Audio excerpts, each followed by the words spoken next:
Estamos começando o nosso programa Encontro Fraterno, que é o Espiritismo na sua TV.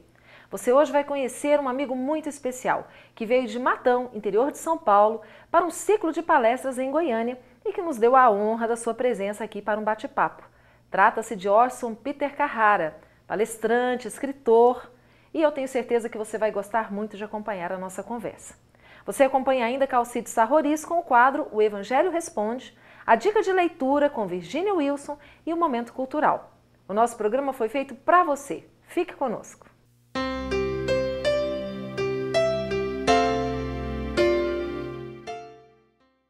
Hoje temos a alegria de receber para um bate-papo aqui nos nossos estúdios Orson Peter Carrara. Orson, uma alegria tê-lo aqui conosco. Ivana e amigos telespectadores, é uma alegria também estar aqui em Goiânia participando desse encontro, desse debate, desse diálogo tão fraterno. E o Orson que veio para um ciclo de palestras, e uma das palestras que o Orson proferiu na Irradiação Espírita Cristã é com o tema Por que Adoecemos? E nós gostaríamos de conversar um pouco com você, Orson, então, sobre o sofrimento, porque nós sabemos que o momento da doença é um momento de sofrimento. Mas quando nós vamos buscar no dicionário o que seria o sofrimento, nós vamos encontrar que é qualquer tipo de situação aversiva, desagradável, não é, que possa acontecer na nossa vida. Ou seja, nós podemos concluir que sofrimento é algo normal? Todos nós sofremos. Ivana, o sofrimento faz parte do estágio de vida que nós estamos. O sofrimento é uma forma da vida chamar a nossa atenção para a necessidade de sairmos daquele casulo da acomodação. Então o sofrimento é uma ferramenta utilizada, assim como a enfermidade, para que possamos despertar dessa sonolência. Porque se não houvesse sofrimento, que se pode significar também um incômodo, algo que nos incomoda, se não houvessem as dificuldades, inclusive as enfermidades, porque nem todo sofrimento é através da enfermidade, né, Ivana? Sim. Existem outros sofrimentos, mas naturalmente que o sofrimento de forma geral, sejam as aflições, as preocupações, as enfermidades, as dificuldades todas do nosso estágio, na verdade são degraus de aprimoramento. São através das dificuldades, das aflições, que muitas vezes nós consideramos sofrimentos, que nós aprendemos a escalar a evolução. Então, é um estágio necessário. Agora, não necessariamente o sofrimento significa exatamente sofrimento, porque às vezes uma dor, uma dificuldade, significa um estímulo para a pessoa. Em outras situações, o sofrimento pode até ser um recurso terapêutico, para que a gente, voltando à questão do despertar a consciência, acenda a consciência para as verdades do processo de evolução e aprimoramento individual. Então, o sofrimento ele é um recurso da vida para fazer a gente avançar. Orson, nós observamos também que muitas vezes alguns de nós olhamos para os outros que são mais abastados financeiramente, principalmente, imaginando que aquela pessoa tem uma vida maravilhosa, né? Não lhe falta nada. E às vezes a pessoa sofre pela falta do bem material. Por exemplo, não conseguiu trocar de carro, não conseguiu viajar de férias com a família, não é? E imagina que a vida do outro é que é boa. Será que nós podemos ligar e relacionar o sentimento muitas vezes a essas futilidades que nós às vezes nos apegamos tanto? Sim, muita gente sofre por essas questões que você citou. Muitas criaturas se deprimem, muitas criaturas se abatem porque não conseguem ter algo. Como você disse, uma viagem, um bem material, a troca do carro, uma roupa nova, algo, uma casa. Mas o importante não é ter, o importante é ser. O que traz a felicidade interior, na verdade, é a consciência tranquila, a paz de coração. Aliás, a paz de coração, Ivana, é a maior felicidade que o ser humano pode desfrutar na existência humana. Porque a gente fazer comparações com o que temos e o outro tem é uma ilusão, porque as vidas são diferentes em função de vários fatores. Então, desgastar-se, sofrer por não ter algo, é uma ilusão. Se nós vemos que a nossa vida tem uma finalidade educativa, procuraremos direcionar os nossos esforços, a nossa visão, o nosso foco de interesse para galgar os degraus da consciência tranquila, ao invés de sofrer pelo ter. É muito mais adquirirmos a consciência do ser, da honestidade, do bem geral que podemos guardar dentro de nós, porque é isso que vai trazer felicidade. Porque a gente vai ver que se a gente fizer comparações com o que o outro tem, com o que o outro faz, a gente corre o risco da inveja, do ciúme. E isso não é bom, porque isso só traz sofrimento. Muitos sofrimentos poderiam ser dispensados se nós renunciássemos à vaidade, à prepotência, ao ciúme, à inveja. Então, não é uma boa para a saúde, para a felicidade, para a ausência de sofrimento, desgastar-se com o ter. É claro que nós devemos lutar para melhorar a nossa qualidade de vida, devemos trabalhar, temos sim que procurar nos cercar de conforto, de algo que nos dê dignidade, é claro que sim, ninguém está proibido de lutar pelo melhor, mas que isso não se torne motivo de aflição, que isso não se torne motivo de sofrimento, porque se está causando sofrimento, alguma coisa não está bem, alguma coisa não está certa. Se causa sofrimento, não é para causar sofrimento. A vida ela tem que seguir uma naturalidade. E se a gente está lutando por uma coisa, essa luta tem que ser boa. Essa luta tem que ser uma luta motivadora e não de sofrimento. Muito bem. Será que a cultura também influencia nisso? Vou te dar um exemplo. Em países muçulmanos, em que o homem pode contrair casamento, matrimônio com mais de uma mulher. Para mulheres nesses países, isso é natural. Aqui no Brasil, isso é motivo de divórcio, não é? Se o homem ou a mulher cometem adultério. Será que também a cultura influencia na forma de nós encararmos as situações? Não tenha dúvida. A cultura tem um peso muito grande, a formação familiar tem um peso muito grande em tudo isso. Porque você imagina, por exemplo, que um pai ou uma mãe que transmitem ao pequeno que nasceu, ao filho que está no lar ali, esta noção de que é preciso acumular bens, essa noção de que tem que dar preferência a si, estimulando o egoísmo em detrimento do outro, isso vai criando uma mentalidade egoísta do acúmulo de bens. Isso vai criando uma cultura familiar até de aquisição, de ter. Agora, a cultura milenar da sociedade humana, a cultura que se acumulou ao longo dos séculos, traz essa visão materialista do ter, do adquirir, do possuir. E isto é causa, muitas vezes, de tragédias familiares, na divisão de bens, em heranças, etc. E muitas vezes naquela mentalidade que não respeita a coletividade para ter. A pessoa quer galgar, não importa o custo, não importa o preço. E isso é altamente prejudicial para a felicidade humana, tanto daquele que pratica, daquele que se deixa contaminar por essa mentalidade, quanto as pessoas que estão à sua volta e que sofrem o assédio de pessoas contaminadas por esta vaidade. Nós estamos então falando hoje com o Orson sobre as causas do sofrimento, por que adoecemos. Nós vamos para um breve intervalo, voltamos daqui a pouquinho, mas antes você confere a dica de leitura da semana com Virginia Wilson. Até já!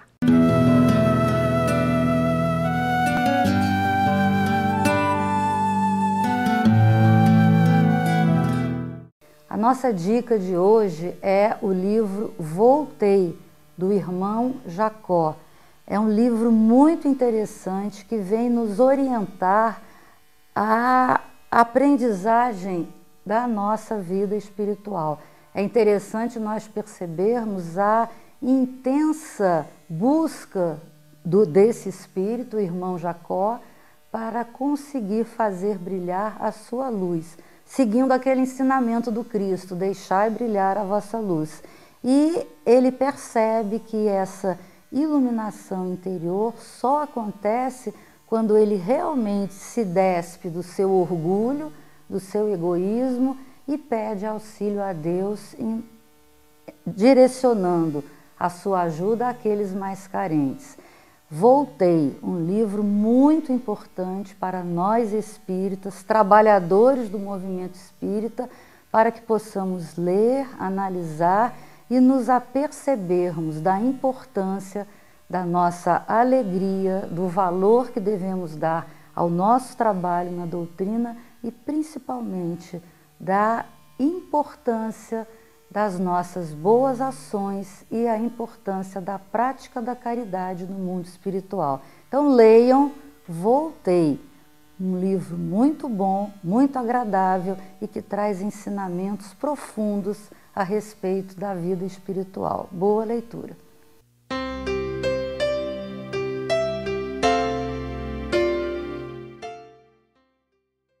Conheça a Lefé, livraria e editora da Federação Espírita do Estado de Goiás. Menores preços, obras selecionadas, conforto e garantia. Facilidade no pagamento, entrega a domicílio. Venha tomar um cafezinho com a gente.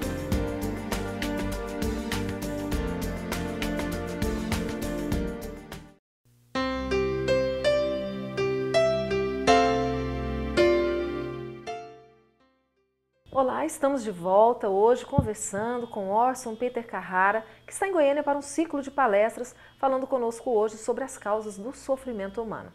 Orson, Jesus nos alertou que a felicidade não é deste mundo.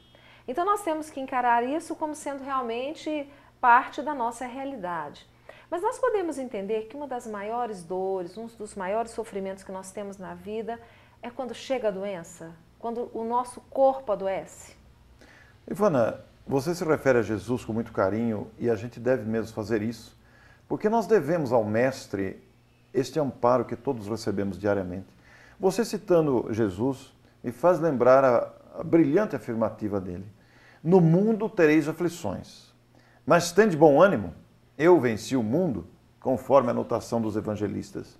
Esta recomendação do Cristo para termos bom ânimo deve nortear os nossos passos, porque é uma recomendação sábia que nos ajuda a vencer os sofrimentos, a superar os momentos de dificuldade.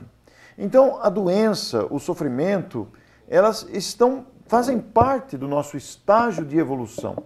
Ela compõe o quadro atual da nossa evolução.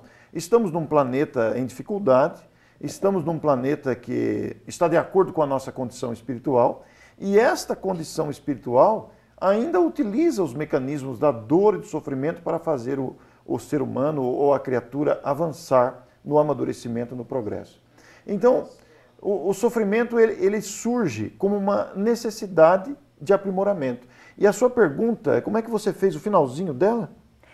Na verdade, quando chega a doença do corpo, seria um momento de maior provação para nós aqui? Vai depender muito da maneira como a pessoa encara a doença.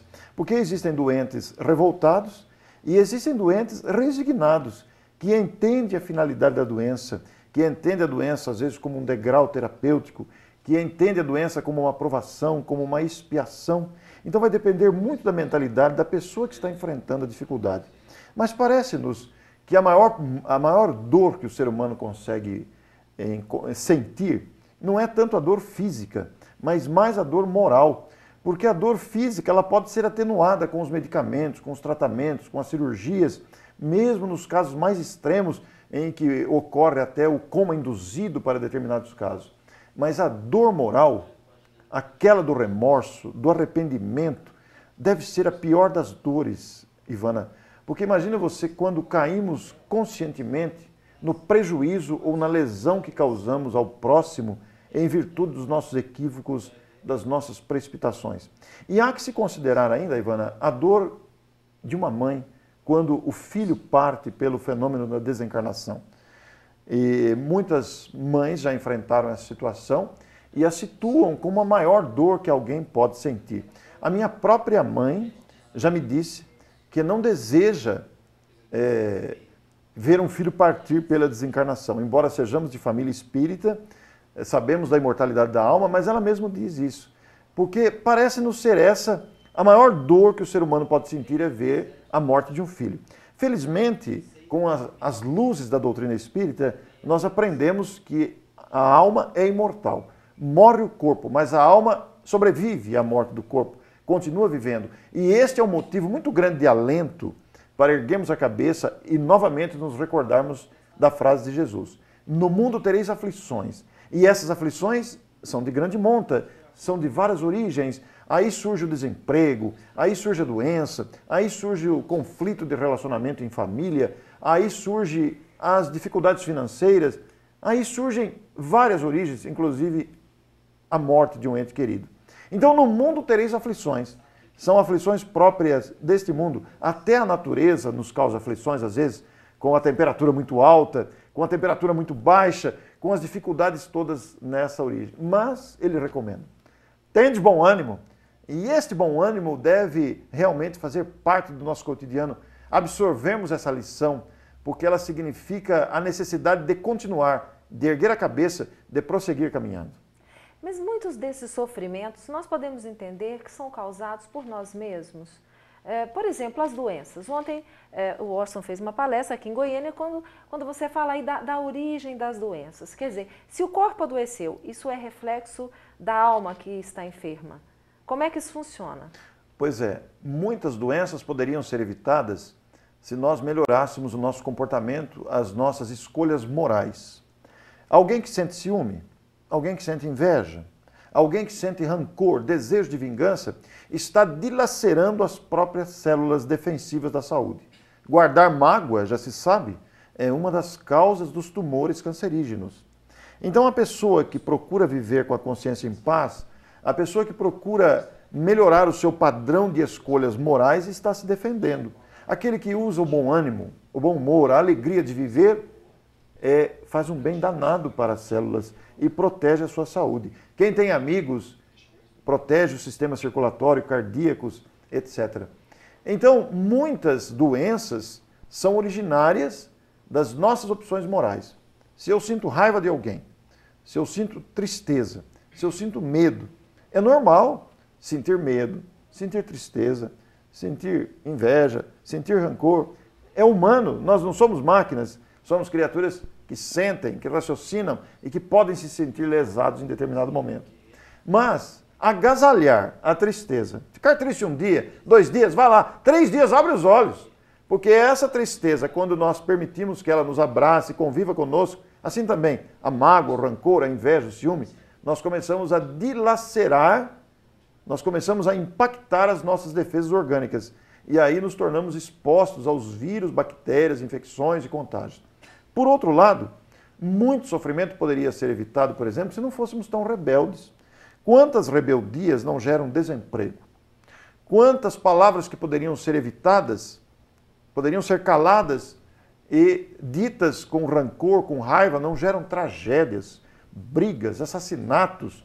Quantos sofrimentos não poderiam ser evitados numa fechada de trânsito, por exemplo, se a pessoa se contivesse e não respondesse a uma agressão verbal, a um gesto obsceno diante de uma agressão, de uma violência no trânsito. Mas a gente se sente com orgulho ferido, quer reagir àquela agressão e parte para a briga. Quantos assassinatos já não ocorreram em brigas de trânsito por causa dessa não contenção da agressividade que ainda nos caracteriza a condição humana. Então, Ivana, todas essas situações demonstram que muitos sofrimentos e até muitas doenças poderiam ser evitadas se nós tivéssemos mais disciplina interior.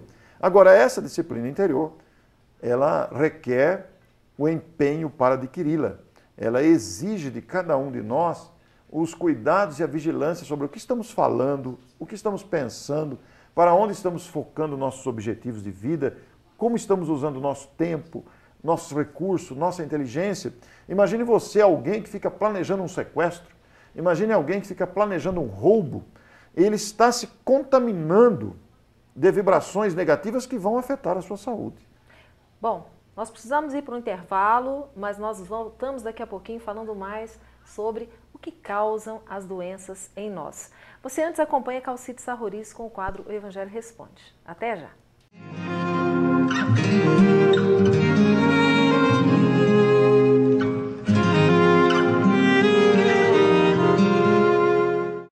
Olá, Evangelho de Lucas, capítulo 12, versículo 16 a 21.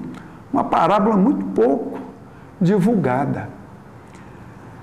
Jesus comenta a respeito de um homem que, tendo colhido muito e estava com os seus celeiros abarrotados, pensou: o que eu vou fazer?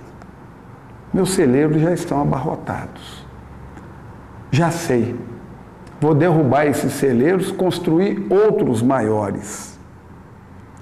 E hei de recolher lá todo o meu trigo e todos os meus bens. E aí sim, a minha alma poderá, tendo uma quantidade enorme de bens, poderá repousar, comer, beber e regalar-se. Mas Deus, diz Jesus, neste mesmo momento em que o homem planeja isso, Deus diz: insensato, nesta mesma noite ser-te-á reclamada a alma. Ou seja, ele vai desencarnar. E as coisas que acumulaste, de quem serão? Assim é a vida, muitas das vezes. Fazemos planos materiais, projetamos algo, mas o planejamento da espiritualidade com relação a nós, muitas das vezes, pode ser diferente daquilo que nós planejamos. Esse homem planejava comer, beber, regalar-se.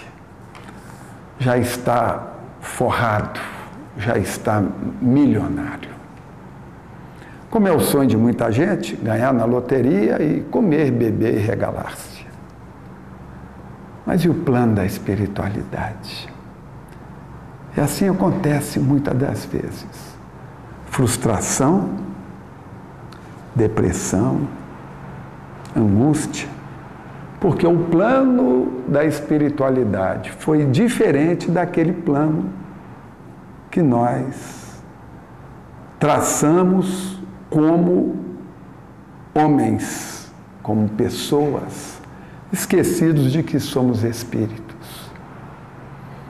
Se isso aconteceu contigo um dia, veja quais são os planos que a espiritualidade tem para você. Porque muito além da necessidade do corpo, ou da vontade que temos de comer, beber e regalarmos, a programação divina que nós mesmos aceitamos e colaboramos no seu planejamento, antes de reencarnarmos aqui. O Evangelho responde.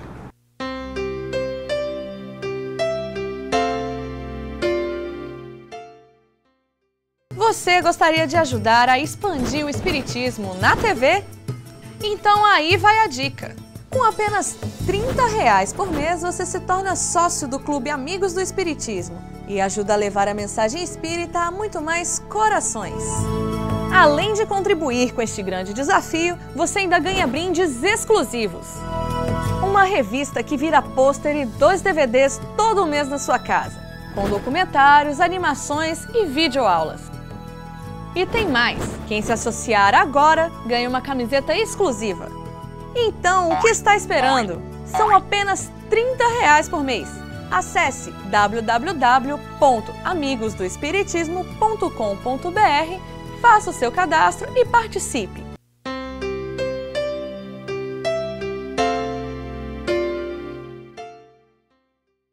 Estamos de volta hoje falando sobre as origens do sofrimento, das doenças nas nossas vidas, com Orson Peter Carrara, nosso amigo que veio de Matão, interior de São Paulo, para um ciclo de palestras em Goiânia. Orson, você é autor de diversos livros e entre eles, um deles tem o título Por que Adoecemos? O que o motivou a escrever esse livro? Esse livro surgiu em função de alguns debates, de algumas análises que temos com um grande amigo, Américo Sucena, que é responsável pelo projeto Imagem. E esse projeto Imagem visa fazer imagens, preparar imagens em slides para facilitar o trabalho dos expositores. E a gente conversa muito, a gente é muito amigo, e diante de 2 livros americanos publicados nos Estados Unidos, falando sobre o porquê as pessoas ficam doentes e a doença como caminho, não são livros espíritas, são livros de psicologia, que nos motivou a fazer essa palestra. Na verdade, o amigo Américo selecionou a sequência de imagens, montou a palestra e nós 2 fazemos a palestra em diferentes locais, às vezes nunca juntos, sempre ele tem o estilo dele, ele adapta as imagens e eu tenho o meu estilo, algumas imagens trocadas dependendo de quem faz a palestra, mas nós 2 fazemos. E daí surgiu esta palestra também em função do livro da Louise Hay, Você Pode Curar a Sua Vida. O mais interessante, Ivana, é que depois de anos fazendo essa palestra, que ela já deve ter seus 4 anos aproximadamente, eu me deparei com uma mensagem de Emmanuel chamada Tensão Emocional. Essa mensagem está no livro Companheiro, editada pelo ID na década de 70, recebida por Chico Xavier. E quando me dei conta desta mensagem, percebi que ela ligava-se diretamente à palestra que eu estava abordando, Por que Adoecemos? E aí comecei a fazer a palestra também, Tensão Emocional, porque as duas se ligam, se conectam, e a causa é uma só. São as nossas aflições interiores nos pensamentos e nos sentimentos. Quer dizer, nós temos, Ivana, que adquirir serenidade. É uma luta que todos nós, seres humanos, precisamos buscar. Adquirir serenidade, confiança em Deus, paciência, tolerância com as situações. Porque é exatamente a nossa intolerância, a nossa impaciência, a nossa falta de confiança na vida e de serenidade que é a causa principal das tensões que, por sua vez, geram doenças. Então, na verdade, foram palestras que depois se transformaram em livros. Tudo começou, né, com as palestras. Nos dois casos. Nos dois casos. No caso do Tensão Emocional, por exemplo, que agora também tem um audiolivro, no caso do Tensão Emocional, eu comecei a fazer palestra utilizando-me da mensagem de Emmanuel, que é uma mensagem curta, Tensão Emocional. Inclusive, ele dá a receita, podemos até dar aqui no programa depois, de como superar as tensões. No final da mensagem, ele diz isso. E aí comecei a fazer palestras com a mensaginha na mão. E alguns companheiros pelo Brasil afora sugeriram, por que você não faz um livro? E fizemos um livro, Tensão Emocional. Cada parágrafo da mensagem de Emmanuel virou um capítulo. No final do livro, colocamos a mensagem na íntegra, que o telespectador, inclusive, poderá encontrar com facilidade na internet. É só digitar lá no mecanismo, no site de busca, Tensão Emocional, Emmanuel Chico Xavier, que a mensagem está disponível. Bom, Orson, o nosso tempo, ele, infelizmente, se esgota. Nós gostaríamos de ficar aqui muito mais conversando com você. Mas para aqueles amigos que nos assistem, qual seria, então, realmente o caminho para evitarmos o sofrimento, as doenças e vivermos em paz? O grande caminho para a conquista da felicidade, da serenidade, está dada por Emmanuel, exatamente na mensagem Tensão Emocional. Ele diz lá no último parágrafo da sua mensagem, trabalhar e servir. Trabalhar, ocupar a mente, não é só o trabalho remunerado, mas o trabalho em benefício de si mesmo, do próprio crescimento pessoal e o trabalho em favor do próximo. E servir, quer dizer, usar da abnegação, usar da dedicação ao próximo, porque quando estivermos envolvidos com o trabalho, material ou não, intelectual ou físico, remunerado ou não, mas quando estivermos envolvidos com o trabalho e também com a preocupação de atenuarmos as aflições, os sofrimentos alheios, nós estamos falando de sofrimento porque sofremos. Se voltarmos os nossos olhos ao sofrimento que está à nossa volta, estaremos construindo a nossa própria felicidade, a nossa própria saúde. Que bom. Orson, muito obrigada pela sua vinda aqui. Muito bom tê-lo conosco. Obrigado, Ivana. Meu abraço aos telespectadores e grato pela oportunidade. Nós agradecemos muito a você que nos acompanha sempre. Nós vamos agora acompanhar o Momento Cultural e aí o encerramento do nosso programa. Fiquem com Deus e até semana que vem.